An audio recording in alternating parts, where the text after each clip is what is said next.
తెచ్చిన మందులన్నీ అయిపోయాయి. చేతిలో చిల్లి గవ్వ కూడా లేదు. పోనీ ఎక్కడైనా అప్పు చేద్దామా అన్నా అప్పు కూడా పుట్టడం లేదు. ఇప్పటికే అప్పులిచ్చిన వాళ్ళు అవి తీర్చమని ప్రాణం తీస్తున్నారు. నాకేం చేయాలో అర్థం కావట్లేదు.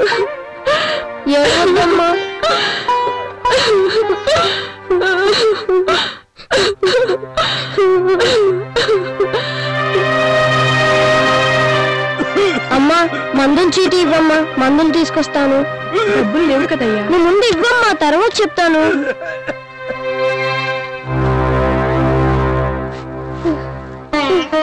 అమ్మా ఇదిగో అమ్మా మందులు.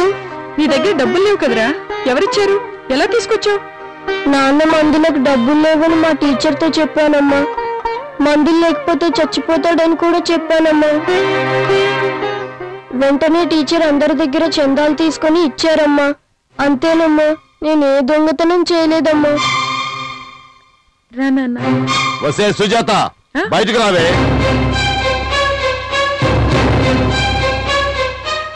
ఎంతకాలం అయింది అప్పు తీసుకుని తిరిగిచ్చే ఉద్దేశం లేదా? అయ్యా కొద్ది రోజులు ఓపిక పట్టండి అయ్యా, మీ డబ్బులు అన్నా పైసలతో సహా తిరిగిచ్చేస్తాను. ఎలా ఇస్తావు? వాడా మంచాన పడ్డాడు, పైకి లెగవలేడు. వీడే చిన్నపిల్లోడు. నువ్వా పని చేసుకుని నీ బతుకు నువ్వు బతుకుతున్నావు. నా డబ్బులు ఎలా ఇస్తావు? మీకు దండం పెడతానయ్యా, ఎలాగలా ఇచ్చేస్తానయ్యా. ఏం చేసిస్తావు? ఎలా ఇస్తావు? ఎలాగూ నా డబ్బులు ఇవ్వలేవు. నిన్ను నేను ఉంచుకుంటాను. రావే. అయ్యో నాతో రావే. అయ్యా మీకు దండం పెడతానయ్యా, వదిలయ్యా. రమ్మంటుంటే అయ్యా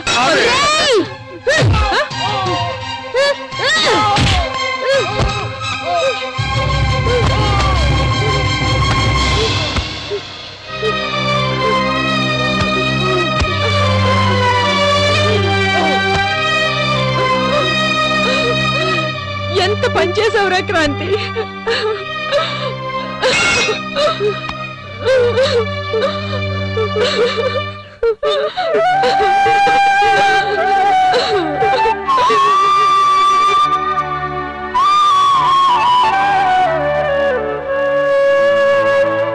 ఆ తర్వాత నన్ను జైల్లో వేశారు. కొంతకాలానికి అమ్మా నాన్న చనిపోయారని తెలిసింది. నన్ను బోస్టన్ స్కూల్లో వేశారు. నా చదువు కొనసాగించాను. అక్కడే నాకు చందు పరిచయం అయ్యాడు. తన కోసమే సిటీకి వచ్చాను. ఎలాగైనా డబ్బు సంపాదించాలి, నాలాగా మరో కుటుంబం అన్యాయం కాకూడదనే ఉద్దేశంతోనే ఇలా చేశాను. మనసులో ఇంత బాధ పెట్టుకుని బయటికి అంత ఆనందంగా ఎలా ఉండగలిగావరా? సారీరా, నిజమేంటో తెలుసుకోకుండా నేను చాలా మాట్లాడినాను.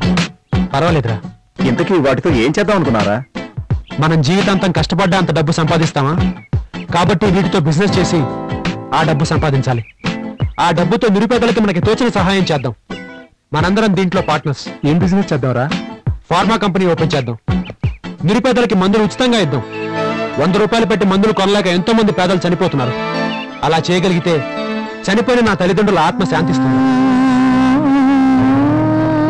క్రాంతి, నువ్వు తీసుకున్న నిర్ణయం చాలా బాగుందిరా.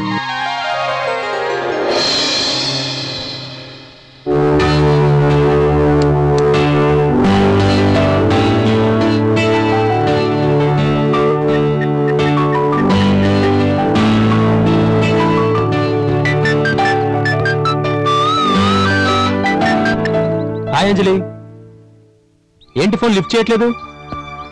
ఎన్నిసార్లు చేశాను తెలుసా నీకు? అసలు ఏమైంది నీకు? క్రాంతి జ్వరంగా ఉంది. అవునా?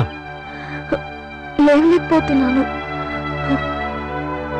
అమ్మ వాళ్ళు కూడా ఊరెళ్ళారు. నేను ఇప్పుడే వస్తాను, హాస్పిటల్కి వెళ్దాం. సరే.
ఏంటో ఇది ఎలా బాగుతున్నాడు?